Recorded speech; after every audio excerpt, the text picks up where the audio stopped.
يا أيها الذين آمنوا إذا نودي للصلاة من يوم الجمعة فاسعوا إلى ذكر الله.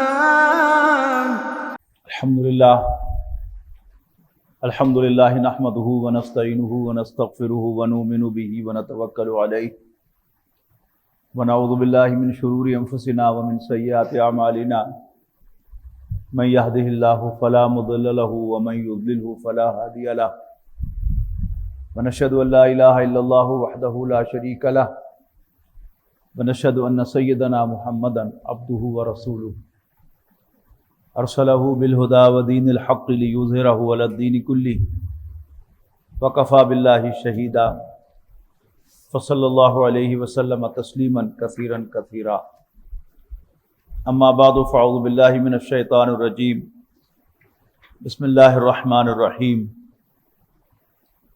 وما خلقت الجن والإنس إلا ليعبدون ما أريد منهم من رزق وما أريد أن يطعمون ان اللہ هو الرزاق ذو القوة المتین. محترم بزرگوں، دوستوں، عزیزوں اور بھائیوں، آپ کو یاد ہوگا کہ گزشتہ جمعہ میں نے یہی 3 آیات آپ کے سامنے تلاوت کی تھی اور ان کے حوالے سے میں نے آپ پر یہ بات واضح کرنے کی کوشش کی تھی کہ اللہ تعالیٰ نے ہمیں اپنی بندگی کے لیے پیدا کیا ہے. بندگی فارسی کا لفظ ہے جس کا سادہ اردو ترجمہ ہے غلامی. اس کا مطلب یہ ہے کہ اللہ تعالیٰ کو اپنا مالک مان کر، اپنا آقا تسلیم کر کے اس کے سامنے سبمٹ کرنا، اس کی بندگی اور غلامی بجا لانا. اللہ تعالیٰ کا ہم پر بہت بڑا احسان ہے کہ اس نے ہمیں غلامی کی بجائے آزادی کے دور میں پیدا کیا ہے. کچھ ہمارے بزرگ ہیں جنہوں نے غلامی کا کچھ دور دیکھا ہے، لیکن اکثر و بیشتر جو لوگ یہاں موجود ہیں وہ ایک آزاد ملک میں پیدا ہوئے ہیں اور ہمیں اس کی قدر کرنی چاہیے. غلامی کیا چیز ہے، اس کا تھوڑا سا نقشہ ہمارے سامنے حضرت بلال رضی اللہ تعالیٰ عنہ کی سیرت کا مطالعہ کرتے ہوئے آتا ہے کہ حضرت بلال رضی اللہ تعالیٰ عنہ امیہ بن خلف کے غلام تھے، زر خرید غلام تھے، اور کسی زر خرید غلام کے آقا کو اس غلام پر وہی حقوق حاصل ہوتے تھے جو اس کو اپنی زر خرید بکری پر یا اپنے زر خرید اونٹ پر حاصل ہوتے تھے، کہ جب وہ چاہے اسے ذبح کر دے، جب چاہے اسے مارے، جب چاہے کچھ کھانے کو دے اور جب چاہے بھوکا رکھے. حضرت بلال رضی اللہ تعالی عنہ نے امیہ بن خلف کو اپنا آقا ماننے سے انکار کر دیا کہ میں آپ کا خادم ہوں، آپ میرے مخدوم ہیں، لیکن میرا رب اللہ ہے. اور اس پر امیہ بن خلف کو طیش آیا اور اس نے حضرت بلال رضی اللہ تعالی عنہ کو رسی باندھ کر مکے کی پتھریلی زمین پر اوندے منہ گھسیٹا اور تھوڑی سی صدا دے کر پھر پوچھتا تھا کہ بتا تیرا رب کون ہے؟ تو حضرت بلال کی بات کہتے تھے کہ احد ایک تو نہیں. حضرت بلال نے امیہ بن خلف کی خدمت سے انکار نہیں کیا تھا کہ میں تمہاری خدمت نہیں کروں گا، بس صرف یہ کہا تھا کہ تو میرا رب نہیں. تو جب ہم اللہ تعالیٰ کو اپنا رب مانیں گے تو پھر کچھ تقاضے جو ہیں اس کو رب ماننے کے وہ ہم پر لازم آئیں گے. غلامی کو جب ہم ایک اینگل سے دیکھتے ہیں تو وہ بڑی توہین آمیز شے ہے. اس میں بڑی تحقیر ہے. لیکن اگر آقا رب العالمین ہو تو اس سے زیادہ عزت کی بات ہے ہی کوئی نہیں. اس کی میں مثال دیا کرتا ہوں کہ ہماری ملوں کے اندر میاں صاحب کہتے ہیں نا مل مالک کو، اور میں سمجھتا ہوں کہ رب کا ہماری عام پنجابی زبان میں ترجمہ یہ میاں بنتا ہے، اس لیے ہم پنجابی میں اللہ میاں کہتے ہیں. سرائکی میں، سندھی میں، جانگلی میں اللہ سائیں کہتے ہیں. تو ان زبانوں میں رب کا ترجمہ سائیں ہے، انگریزی میں لارڈ ہے، فارسی میں آقا ہے. تو ملوں کے اندر ایک شخص ہوتا ہے جس کا ٹائٹل ہی ہوتا ہے کہ میاں صاحب کا بندہ. میاں صاحب کا خاص آدمی ہوتا ہے، میاں صاحب اس کو اون کرتے ہیں کہ یہ میرا بندہ ہے، اور وہ میاں صاحب کا وفادار ہوتا ہے، اور وہ مل میں بڑا چوڑا ہو کر پھرتا ہے، بڑی ٹور ہوتی ہے اس کی مل کے اندر. جی ایم صاحب بھی اس سے ڈرتے ہیں کہ میاں صاحب کا بندہ ہے. یعنی جس لمحے ہمارا دل یہ محسوس کرے گا کہ میں اللہ کا بندہ ہوں، تو پھر ہمارے دلوں سے غیر اللہ کا خوف نکل جائے گا. بڑی خوبصورت حدیث ایف ایس سی کے زمانے میں پڑھی تھی کہ جو شخص اللہ سے ڈرتا ہے اس سے کائنات کی ہر چیز ڈرتی ہے، اور جو اللہ سے نہیں ڈرتا وہ کائنات کی ہر چیز سے ڈرتا ہے. اگر میں اللہ سے نہیں ڈروں گا، انسانوں سے بھی ڈروں گا، ہواؤں سے بھی ڈروں گا، بارشوں سے بھی ڈروں گا، حکومت کی تبدیلی سے ڈروں گا، اپنے گھر آئے ہوئے مہمان سے بھی ڈروں گا، میں ڈر ڈر کر زمین پہ چلوں گا کہ کہیں یہ نہ ہو جائے، کہیں وہ نہ ہو جائے. لیکن جس لمحے مجھے احساس ہوگا کہ نہیں، میں اکیلا نہیں ہوں، میرا رب، میرا مالک میرے ساتھ ہے اور میں اس کا بندہ ہوں، تو پھر میں کسی اور سے نہیں ڈروں. میں عرض کیا تھا کہ بندگی کے تقاضوں میں سے سب سے پہلا تقاضا تو یہی ہے کہ ہم دل سے مان لیں کہ اللہ ہمارا رب ہے. ماننا، اور پھر اسی کے ساتھ جڑا وہ تقاضا مانگنا، کہ مانگا اپنے رب سے جاتا ہے، اپنے مالک کو چھوڑ کر، اپنے آقا کو چھوڑ کر کسی اور کے سامنے ہاتھ نہیں پھیلایا جاتا. میں نے وہ حکایت بھی آپ کو سنائی تھی کہ اللہ تعالیٰ نے کتے کو زبان دی اپنے دوست کو یہ بات یاد کروانے کے لیے کہ تو میرا بندہ ہے. ادھر کیا کرنے گیا تھا؟ اپنے جیسے انسانوں کے دروازے پر تو کیا کرنے گیا تھا؟ تو میرا بندہ ہے. کہ اس نے اس سے کہا کہ بے غیرت میں نہیں، بے غیرت تو ہے.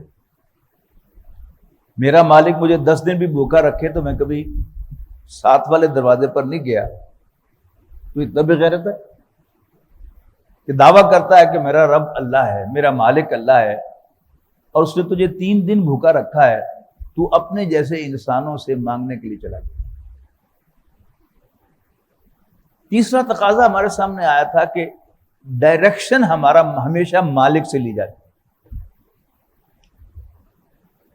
ایون امپلائی جو ہے جب رپورٹ کرتا ہے اپنے امپلائر کو تو کہتا ہے جی میں آ گیا، دوسروں کی کرنا ہے، کدھر جانا ہے. سورہ فاتح میں بالکل یہی ترتیب ہے. ایاک نعبد، ہم تیرے ہی بندے، و ایاک نستعین، تجھی سے مدد مانگتے ہیں. لہذا اگلی چیز کیا ہے؟ ڈائریکشن مانگتے ہیں. ڈائریکشن کیسے مانگی جاتی ہے؟ اہدنا الصراط المستقیم، ہمیں سیدھا راستہ دکھا. صراط الذین انعمت علیہم، ان لوگوں کا راستہ جن پر تو نے انعام کیا. شیطان ہمارا دشمن ہے، اول روز سے دشمن ہے. جب اللہ تعالیٰ نے فرشتوں کے سامنے ڈسکلوز کیا کہ میں زمین پر ایک نائب بنانے والا ہوں، تو فرشتوں نے صرف اپنا کنسرن ظاہر کیا، لیکن جب اللہ تعالیٰ نے کہا کہ تمہیں نہیں پتا میں جانتا ہوں، تو انہیں فوراً سبمٹ کر دیا کہ ٹھیک ہے.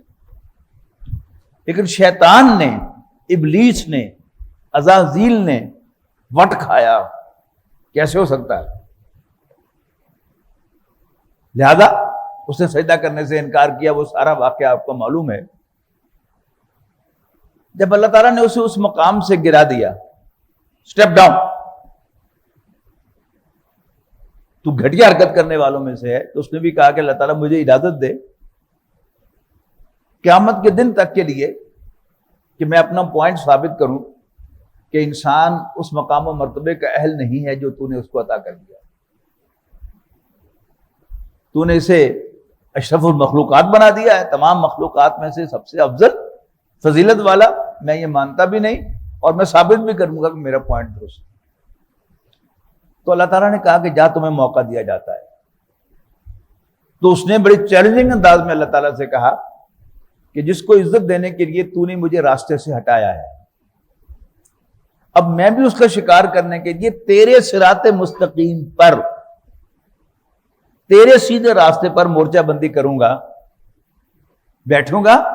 ثم لآتینہم من بین ایدیہم ومن خلفہم وعن ایمانہم وعن شمائلہم ولا تجد اکثرہم شاکرین.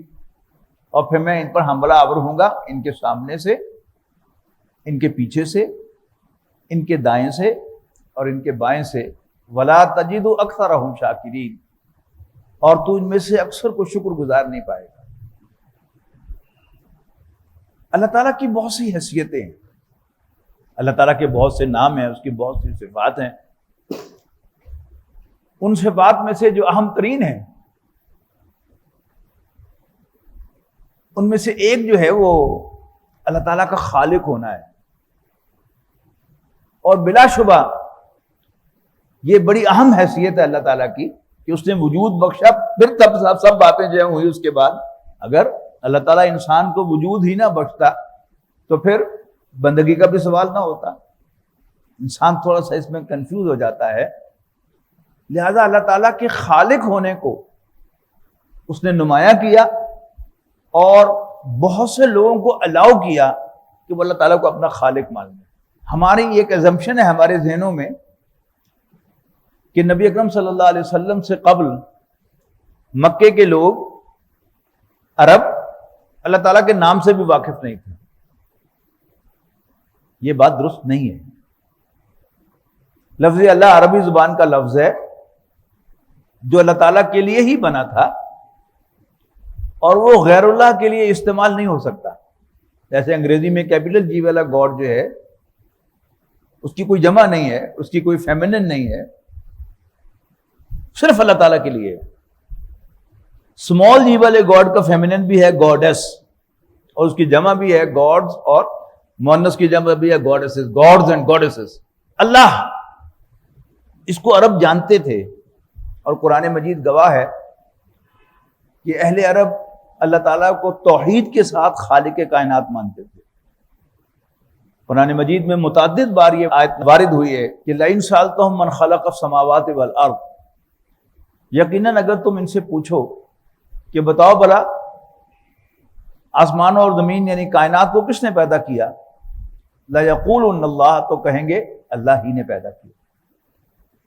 اس کا مطلب کیا ہے کہ مکے کے لوگ, اہل عرب, اللہ تعالیٰ کو خالق کائنات مانتے تھے توحید کے ساتھ.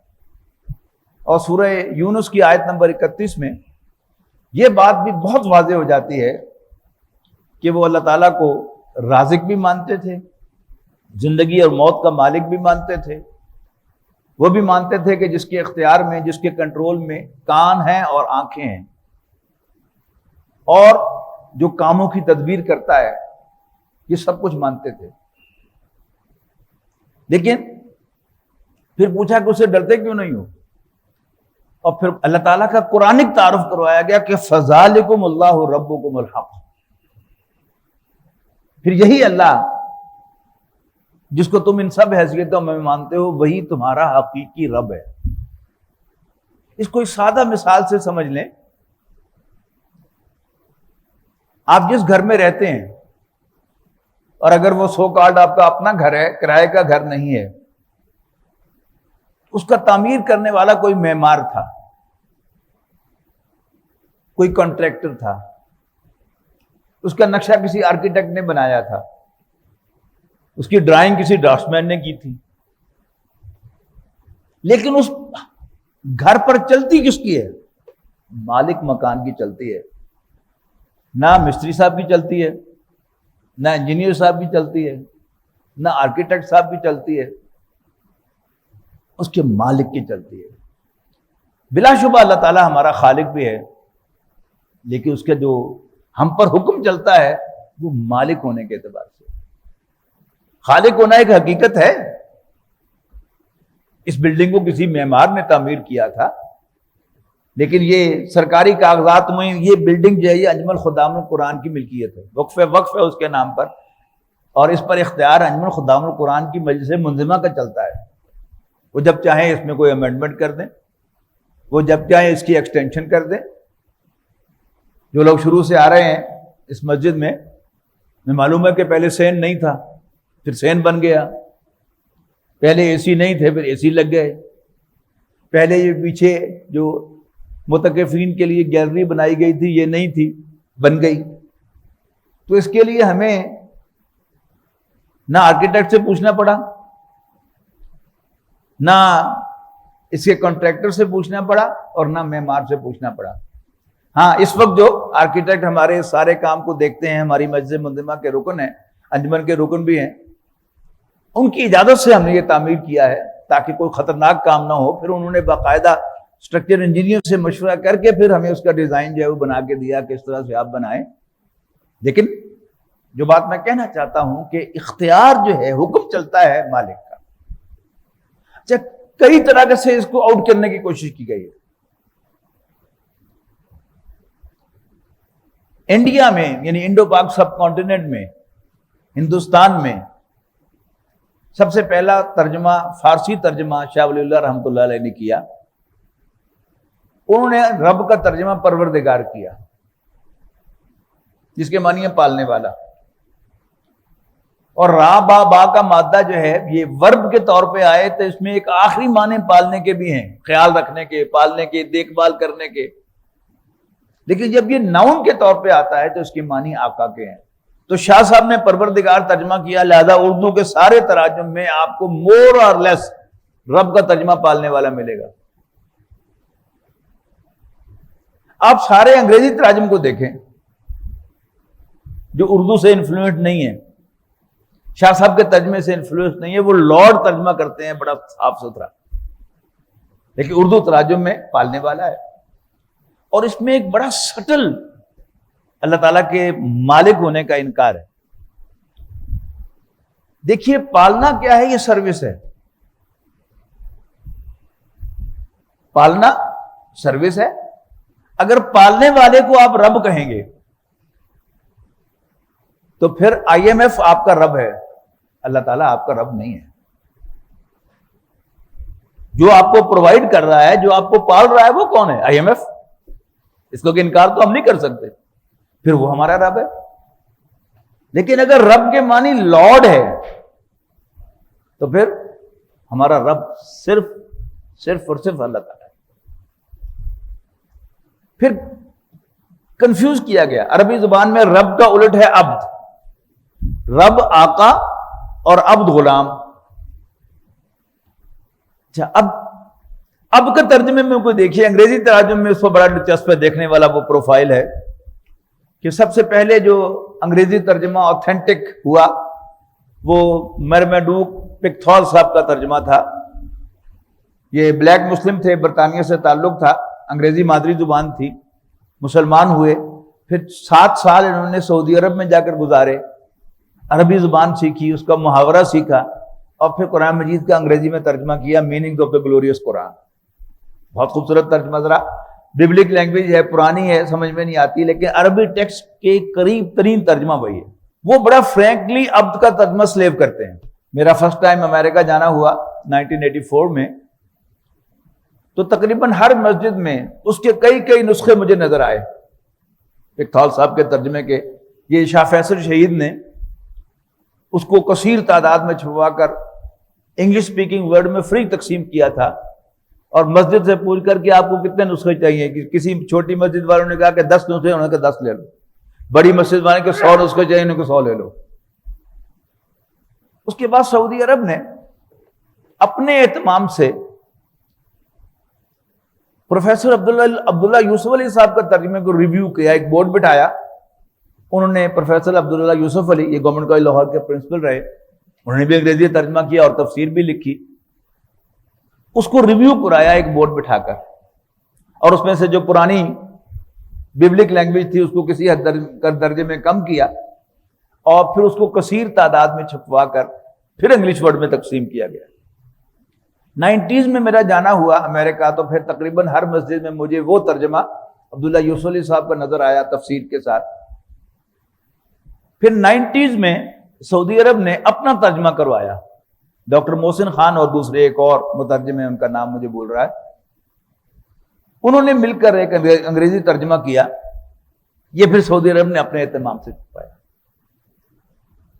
ایک زمانہ تھا کہ جب برطانیہ کا دنیا پر رول تھا، پھر یہ رول جو ہے وہ شفٹ ہو گیا امریکہ کی طرف، پھر امریکہ کی چلنے لگی۔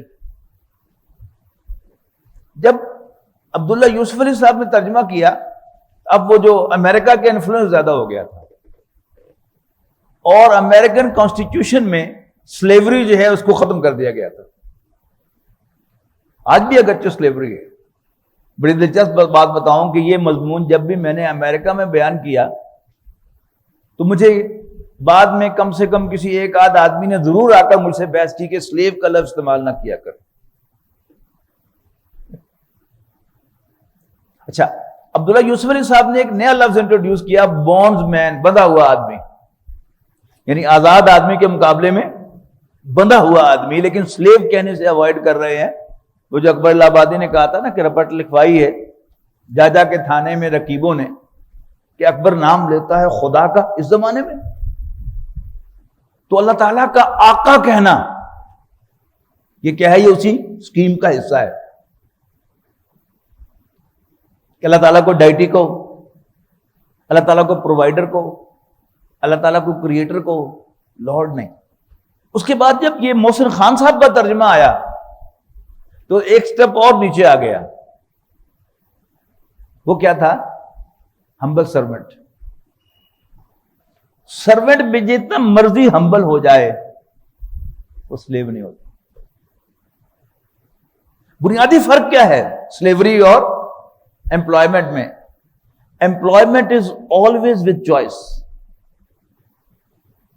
آپ جتنے مرضی معاشی تنگی کا شکار ہوں، آپ کو ایک ملازمت پسند نہیں، آپ انکار کر دیں گے، بھوکے مر جائیں گے، لیکن وہ ملازمت نہیں کریں گے۔ لیکن slavery is never with choice. پھر یہ کہ ملازمت میں ایک کانٹریکٹ ہوتا ہے، سلیوری میں کوئی کانٹریکٹ نہیں ہوتا۔ مالک اپنے غلام کو کچھ دینا چاہے تو دے گا، نہیں دینا چاہے گا تو نہیں دے گا، اس کو کوئی بائنڈنگ نہیں ہوتی، اس کے کوئی ٹائمنگ نہیں ہوتے۔ عربی کی مشہور ڈکشنری ہے المنجد، اس میں عبد کا ترجمہ لکھا ہے جدی پشتی غلام۔ مجھے یہ ترجمہ بہت پسند ہے کہ میں اگر اپنے بارے میں خیال کروں، ہوئے ہماری، میں ایک غلام ہوں اللہ تعالیٰ کا۔ کیوں غلام ہوں؟ میرے والد صاحب بھی اللہ کے غلام تھے، میرے دادا مرحوم، میرے پردادا مرحوم، یہاں تک کہ میرے جد امجد آدم علیہ السلام بھی اللہ کے غلام۔ جدی پشتی غلام، اور غلام جو ہے وہ 24 گھنٹے کا غلام ہوتا ہے، اس کی کوئی ٹائمنگ نہیں ہوتی، جبکہ ملازمت میں ہمیشہ ٹائمنگ ہوتے ہیں۔ غلام کا بیٹا تو غلام ہوتا ہے، لیکن امپلائی کا بیٹا امپلائی نہیں ہوتا۔ باپ یہاں ملازمت کرتا تھا، بیٹا وہاں ملازمت کر سکتا ہے، وہ بھی آزاد، وہ بھی آزاد۔ ٹائمنگز ہوتے ہیں امپلائمنٹ کے، غلامی کا کوئی ٹائم نہیں ہوتا۔ غلام صبح بھی غلام ہوتا ہے، شام کو بھی غلام ہوتا ہے، دن کو بھی غلام ہوتا ہے، رات کو بھی غلام ہوتا ہے۔ وہ کھڑا ہوا بھی غلام ہوتا ہے اور بیٹھا ہوا بھی غلام ہوتا ہے، وہ سویا ہوا بھی غلام ہوتا ہے اور جاگتا ہوا بھی غلام ہوتا ہے۔ یہ غلامی، امپلائی نہیں ہے۔ پھر یہ کہ امپلائمنٹ میں کچھ مراعات ہوتی ہیں کہ جو امپلائر کو دینی پڑتی ہیں، فکس ہوگی، اتنی تنخواہ دینی پڑے گی، یہ اوقات کار ہوں گے، یہ مزید مراد ہوگی تنخواہ کے علاوہ، جبکہ غلام کی کوئی مراد نہیں ہوتی۔ تو بڑی ہی پھرتی کے ساتھ، بڑے سٹل طریقے سے اللہ تعالیٰ کا وہ جو آقا ہونے کا تصور ہے وہ نکال کر کبھی کسی کے دل میں وہ خالق کا تصور ڈال دیا، کسی کے دل میں امپلائر کا تصور ڈال دیا، تاکہ اللہ تعالیٰ کا رب ہونا جو ہے وہ ذہنوں سے محو ہو جائے۔ تو ہمیں بڑا کلیئر ہونا چاہیے، بڑا کلیئر ہونا چاہیے۔ ہمیں سے ہر شخص اپنے آپ سے سوال کرے، ہو ایم آئی، میں کون ہوں؟ بہت سے تعارف ہو سکتے ہیں نا، میں نے پچھلی دفعہ بھی عرض کیا تھا کہ میں آپ سے پوچھوں، آپ مجھ سے پوچھیں، ہم کہہ سکتے ہیں کہ اپنا نام بتا سکتے ہیں، ذرا زیادہ ہی روب ڈالنے کے لیے کوئی ڈاکٹر، انجینئر، کوئی چودھری، کوئی میاں، کوئی خان اپنے ساتھ لگا سکتے ہیں، ہم اپنی کوالیفیکیشن بتا سکتے ہیں، لیکن سب سے اچھا تعارف میرا کیا ہے؟ موسٹ امپریسو، میں اللہ کا بندہ ہوں۔ اللہ کے سامنے تو میں جھک گیا، لیکن باقی پوری نوع انسانی کے سامنے میں کھڑا ہو گیا۔ علامہ اقبال کا بڑا خوبصورت شعر ہے اسی مفہوم کو بیان کرتے ہوئے کہ اللہ تعالیٰ کے سامنے ہم جھکے ہوئے ہیں، اس کے بندے ہیں، لیکن اس میں بھی ٹور ہے۔ کشادہ دست کرم جب وہ بے نیاز کرے، نیاز مند نہ کیوں عاجزی پہ ناز کرے۔ اللہ تعالیٰ کے سامنے عاجزی بھی، باقی سب کے سامنے کیا ہے؟ ناز ہے، شان ہے انسان کی۔ اگلا تقاضا جو ہے اللہ تعالیٰ کی بندگی کا، وہ ہے اس سے ڈرنا۔ اس پر بھی نقب لگائی گئی۔ قرآن مجید میں پرانے اردو تراجم آپ دیکھیں تو اس میں تقوی کا ترجمہ خوف خدا ہے۔ جدید تراجم آپ دیکھیں تو وہاں پر بچنا ہے، اگرچہ گرامر کے اعتبار سے وقا یقی کے معنی بچانا اور اتقا یتقی کے معنی بچ جانا، لیکن زبان محاورے کی ہوتی ہے، زبان الفاظ کی نہیں ہوتی۔ محاورے میں قرآن مجید کے نازل ہونے سے پہلے سے کسی سے کہنا ہو اللہ سے ڈرو تو کہا جاتا تھا اتق اللہ، جمع میں اتق اللہ۔ تو تقوی کے معنی خوف خدا سے، لیکن اب یہ بچنا جو ہے، اس کو آپ زیادہ گہرائی کے ساتھ غور کریں گے تو ایسا معلوم ہوگا کہ جیسے اللہ تعالیٰ کے سے ڈرنے سے بچا جا رہا ہے، اور بڑے بڑے فلسفے اس کے لیے تراشے گئے کہ اللہ تعالیٰ جو ہے وہ کوئی خوفناک ہستی نہیں ہے کہ اسے ڈرا جائے، وہ تو بڑا محبت کرنے والا ہے، بہت شفیق ہے، بہت مہربان ہے۔ خلاصہ کیا ہے؟ اسے ڈرنے کی ضرورت نہیں ہے۔ حالانکہ ہم کیا دیکھتے ہیں؟ اللہ کے بڑے بڑے پیغمبر اللہ سے ڈرتے تھے۔ حضرت رابعہ بصریہ رحمہ اللہ کی طرف ایک واقعہ منسوب ہے کہ وہ دن کی روشنی میں ہاتھ میں چراغ لے کر اور دوسرے ہاتھ میں پانی کی بالٹی لے کر نکلی۔ کسی نے پوچھا مقصد چلی؟ میں نے کہا جی میں جہنم کو بجھانے کے لیے اور جنت کو آگ لگانے کے لیے جا رہی ہوں، کہ لوگ جہنم سے ڈر کر اور جنت کے لالچ میں اللہ کی عبادت کرتے ہیں، حالانکہ اللہ کی عبادت تو اللہ کی محبت سے ہونی چاہیے۔ تھیوریٹیکلی اسپیکنگ بڑا اچھا آئیڈیا ہے، لیکن ہمارا صرف ایمان اللہ پر نہیں ہے، ہمارے ایمان کا ایک لازمی جو محمد رسول اللہ صلی اللہ علیہ وسلم پر ایمان ہے۔ اور آپ پر ایمان کے معنی کیا ہیں؟ کہ آپ اللہ کے بھیجے ہوئے رسول ہیں، آپ بے عیب ہیں، آپ پرفیکٹ ہیں، اللہ تعالیٰ کے بہترین بندے ہیں۔ نبی اکرم صلی اللہ علیہ وسلم گرہن کی نماز پڑھا رہے تھے، سورج گرہن کی نماز۔ نماز کے دوران آپ جلدی سے آگے بڑھے، 2-4 قدم بڑی تیزی سے، کچھ دیر کے بعد بڑی تیزی سے پیچھے ہٹے۔ تو جب بھی کوئی ایب نارمل ایکٹ سامنے آتا تھا تو صحابہ پوچھا کرتے تھے کہ اللہ کے رسول کو خاص بات تھی یا حکم بدل گیا؟ تو صحابہ نے پوچھا کہ اللہ کے رسول کوئی نیا حکم آ گیا ہے یا کوئی خاص بات تھی؟ تو نبی اکرم صلی اللہ علیہ وسلم نے فرمایا کہ جب میں نماز پڑھ رہا تھا تو میرے سامنے جنت کا پردہ اٹھایا گیا اور انگور کا ایک گچھا میرے سامنے آیا اور میں غیر ارادی طور پر اس کی طرف بڑھا، اور کچھ دیر کے بعد جہنم کا پردہ اٹھایا گیا اور میں تیزی سے پیچھے بھاگا جب آگ کا ایک شعلہ میری طرف آیا۔ تو اللہ کے رسول صلی اللہ علیہ وسلم تو جنت کا لالچ بھی رکھتے تھے، جنت کے انگور کے گچھے کی پرسویشن بھی رکھتے تھے، اور جہنم کے عذاب سے ڈرتے بھی تھے۔ یہ غلط فہمی تو مجھے ہو سکتی ہے کہ میں نہ لالچ رکھتا ہوں جنت کا اور نہ ڈر رکھتا ہوں جہنم کا، لیکن پریکٹیکلی ایسا نہیں ہو سکتا۔ اور یہ دو چیزیں جو ہیں، محبت اور خوف، دونوں ہی اہم ہیں، لیکن برائی سے بچنے کے لیے زیادہ اہم رول وہ خوف خدا کا ہے، اللہ کی محبت کا ہے۔ صرف چھوٹی سی مثال دیتا ہوں، ہم سب جانتے ہیں تھیوریٹیکلی کہ ٹریفک کے قوانین ہمارے فائدے کے لیے بنے ہیں۔ ہمیں سے اچھا بھلا آدمی جو ہے وہ دیکھے گا کہ سڑک بھی خالی ہے اور وارڈن بھی نہیں ہے، تو ون وے کی خلاف ورزی بھی کرے گا اور اشارہ بھی توڑے گا۔ وارڈن کھڑا نظر آ جائے گا، بریک خود بہت لگ جائے گی۔ یہ کیا ہے؟ یہ یعنی اللہ تعالیٰ کو جو رب ماننا ہے، اس کو کبھی ادھر سے ہو کر گزر جانا، کبھی ادھر سے ہو کر گزر جانا، اس کو اوائڈ کرنا، اس کے کھیل جو ہیں وہ کھیلے جا رہے ہیں۔ اللہ تعالیٰ سے ڈرنا یہ بڑی اہم بات ہے۔ صوفیاء کرام نے ان تمام چیزوں کو بڑی خوبصورتی سے لیا ہے کہ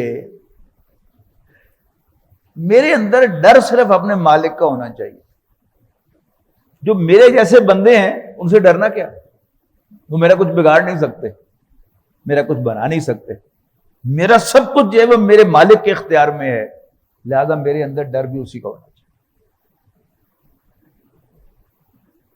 ایک بڑی اہم چیز ہے کہ غلطی ہو جائے، یعنی یہ دو کا میں نے تعارف کرایا تھا نا کہ ایک شہری رب ہے، وہ میاں صاحب ہیں سرمایہ دار، وہ اپنے امپلائی کو کیسے ٹریٹ کرتے ہیں، اور ایک چوئی صاحب ہیں، ایک کاشتکار کا رب، ایک مزارے کا رب، ایک کمی کا رب مالک، وہ اس کو کیسے ٹریٹ کرتا ہے۔ زمین و آسمان کا فرق ہے۔ جب کسی میاں صاحب کا کوئی ملازم غبن کرتا ہے، چوری کرتا ہے، تو وہ حساب کرواتے ہیں اس کا کہ اس کے ذمے کتنے پیسے ہیں، اور پھر اس کے گھر پیغام بھیجتے ہیں کہ آپ کے بندے نے چوری کی ہے، غبن کیا ہے، اتنے پیسے دے جاؤ، بندہ لے جاؤ ورنہ ہم پرچہ کٹا دیں گے، پولیس کے حوالے کرتے ہیں۔ لیکن اس کے مقابلے میں جو چوئی صاحب ہیں، ان کے لفظ میں انگریزی ترجمے میں لارڈ آتا نا، لینڈ لارڈ، فیوڈل لارڈ، تو اس سے آپ کو اندازہ ہوگا کہ رب کیا چیز ہے۔ جب چوئی صاحب کا کوئی کمی چوری کرتا ہے، وہ سمپلی اس کو بلاتے ہیں حضرات، اور اگر وہ معافی مانگتا ہوا آ جائے، چوئی صاحب میں نوکر تاڑا، تو سمپلی اسے ایک آدھ گالی دیتے ہیں، ایک آدھ ٹھڈا مارتے ہیں، اور پھر معاملہ ختم کر دیتے ہیں۔ قرآن مجید میں اللہ تعالیٰ نے اپنا تعارف یہی کروایا ہے، یا عبادی الذین اسرفوا علی انفسہم، اے میرے وہ بندو جنہوں نے اپنے اوپر ظلم ڈھایا ہے، لا تقنطوا من رحمت اللہ، اللہ کی رحمت سے کبھی مایوس نہ ہونا، ان اللہ یغفر الذنوب جميعا، بے شک اللہ تعالیٰ تو سب گناہوں کو بخش دیتا ہے۔ تو اللہ کی بندگی کا ایک اہم تقاضا کیا ہے کہ جب غلطی ہو جائے تو فوراً ایز سون ایز پاسبل اس سے معافی مانگی جائے، وہ معاف کر دے گا۔ یہ صرف ایک مقام نہیں ہے جہاں میں نے آپ کو یہ بتایا ہے کہ قرآن مجید میں کہا ہے کہ مایوس نہ ہو، یہ الفاظ ایک جگہ پر ہیں، لیکن یہ مضمون قرآن مجید کے بنیادی مضامین میں سے ہے کہ مجھے سے بخشش مانگو۔ ایک دعا جو آپ میں سے بہت سے حضرات جو ہیں وہ نماز میں اتحیات کے بعد کرتے ہوں گے، اللہم انی ظلمت نفسی ظلما کثیرا، اے اللہ میں نے اپنے اوپر بہت ظلم ڈھایا ہے، لا یغفر الذنوب الا انت، تیرے سوا کوئی گناہوں کو نہیں بخشتا، کوئی معاف نہیں کرتا۔ یہ مطلب کیا ہے اس کا کہ آپ مجھ پر کوئی زیادتی کریں گے یا میں آپ پر کوئی زیادتی کروں گا، اور پھر ہم معافی مانگیں گے ایک دوسرے سے، اور ہم حاتم طائی کی قبر پر لات مارتے ہوئے ایک دوسرے کو معاف کر دیں گے۔ ہمارے دل میں ہوگا کہ ٹھیک ہے میں نے معاف کر دیا، لیکن اللہ کرے کہ تمہارے ساتھ بھی کوئی ایسا ہی کرے، اور پھر تمہیں پتہ چلے کہ تم نے میرے ساتھ کیا کیا۔ یہ کیا معاف کرنا ہوگا؟ کیوں؟ اس کی وجہ ہے، اگر آپ نے مجھ پر زیادتی کی، آپ نے میرا کوئی نقصان کیا، میرے دل پر زخم لگایا، میں نے آپ پر کوئی زیادتی کی تو آپ نے بھی میرے دل پر زخم لگایا، میرا کوئی نقصان کیا۔ اللہ تعالیٰ کی ہم جتنی مرضی نافرمانی کریں، اللہ تعالیٰ کے جتنی مرضی حکم توڑیں، جتنی مرضی بغاوت کریں اللہ تعالیٰ کے سامنے، اللہ تعالیٰ کا ہم بگاڑتے کچھ نہیں ہے۔ لہذا جب ہم اس سے معافی مانگتے ہیں تو وہ واقعتاً معاف کر دیتا ہے، اور اس گناہ کا کوئی ریزیڈیول ایفیکٹ بھی باقی نہیں رہتا۔ یہ ہے اللہ تعالیٰ کا معاف کرنا، ایز لانگ ایز ہم انسان ہیں۔ تو انسان ہونے کے کچھ لازمی تقاضے ہیں، ان میں سے ایک تقاضا کیا ہے؟ ہم سے غلطیاں ہونی ہیں، خطائیں ہونی ہیں، گناہ ہونے ہیں، بلنڈرز ہونے ہیں، بغاوتیں ہونی ہیں، لیکن ان سب کا حل ایک ہی ہے کہ موت سے پہلے پہلے معافی مانگو، بلکہ اٹھتے بیٹھتے معافی مانگتے رہو۔ اچھا پھر شیطان یہاں بھی نہیں چھوڑتا، اس نے تسبیح پر لگا دیا، استغفار کی تسبیح پڑھو۔ اس سے کیا ہوتا ہے؟ انسان میں عجب پیدا ہوتا ہے کہ میں اپیرنٹلی تمام جو اس کے احکام ہیں ان کو بجا لا رہا ہوں، اور اس کی نافرمانیوں سے بھی بچ رہا ہوں، اور پھر ان ایڈیشن میں 100 دفعہ 1000 دفعہ استغفار بھی کرتا ہوں۔ اس سے انسان کا نفس جو ہے وہ موٹا ہو جاتا ہے، اس میں عجب پیدا ہو جاتا ہے کہ میں بڑی شے ہوں، نیک بھی ہوں اور اوپر سے استغفار بھی کرتا ہوں۔ یہ بھی شیطان کا دھوکہ ہے۔ اللہ تعالیٰ کی مہربانی ہوگی تو انسان کو اپنی خامیاں اور کوتاہیاں نظر آئیں گی۔ جب شیطان انسان پر قابو پا لے گا، اوور پاور کر لے گا، تو پھر اس کو سب اچھا دکھائے گا، اس کا یہ فن ہے۔ جب بھی یہ احساس ہو کہ تو بڑا نیک آدمی ہے، پھر بات بڑھتی چلی جاتی ہے، تو بڑی شے ہے، یہ سب کچھ تیرے بر پہ چل رہا ہے، بس پھر تھوڑی سی کسر رہ جاتی ہے کہ وہی آنے کی، ورنہ انسان اپنے دل میں اپنے آپ کو بہت کچھ سمجھ رہا ہوتا ہے۔ ایسے وقت میں آپ استغفار کریں اور ساتھ تعوذ کریں اللہ تعالیٰ سے، شیطان سے اللہ تعالیٰ کی پناہ میں آ جائیں، تو فوراً آپ کو اپنے گناہ، اپنی خامیاں، اپنی کوتاہیاں، اپنے بلنڈرز یاد آئیں گے۔ یہ نشانی ہے کہ اللہ تعالیٰ نے آپ کو پناہ دے دی ہے۔ اب جو استغفار آپ کریں گے that would be the real استغفار۔ وہ جو استغفار کی تسبیح ہے وہ تو انسان کو غلط فہمی میں مبتلا کرے گی، لیکن ود ریفرنس ٹو گناہ کے اللہ، یہ میں نے کیا کر دیا، یہ میں نے کیا کیا تھا، یہ میں نے کیا کیا تھا، اس میں جو آپ اللہ تعالیٰ سے معافی مانگیں گے، اس معافی مانگنے میں اور استغفار کی تسبیح کرنے میں زمین و آسمان کا فرق۔ تو شیطان نے چھوڑنا نہیں، آگے سے، پیچھے سے، دائیں سے، بائیں سے، اور ہر قدم پر پھر آگے سے، پیچھے سے، دائیں سے، بائیں سے، یہاں سے نکل کے آگے جائیں گے آپ جان بچا کے، پھر آئے گا وہ اگلے سٹیپ پر، آگے سے، پیچھے سے، دائیں سے، بائیں سے، بلکہ اوپر سے، نیچے سے۔ اس نے اللہ تعالیٰ کی بندگی سے ہمیں روکنا ہے، اللہ تعالیٰ کی غلامی سے ہمیں روکنا ہے۔ اور ابھی میں ذکر کر رہا تھا چوئی صاحب کا اور میاں صاحب کا کمپیریزن، اس میں ایک اور بات ایڈ کیجئے گا کہ میاں صاحب کا جی ایم بھی اگر گرفتار ہو جائے تو بڑا تیر ماریں گے اور ایس پی صاحب کو ایک فون کر دیں گے کہ جی میرا جی ایم جو ہے اس کو پولیس پکڑ کے لے لیا ذرا اس کا تھوڑا سا خیال رکھیں، اس سے زیادہ نہیں کر سکتا، وہ نہ کرے گا۔ چوئی صاحب کا کوئی کمی، جو اس کا غلام ہے، اس کو پولیس چوئی صاحب کی اجازت کے بغیر پکڑ کر نہیں لے جا سکتی۔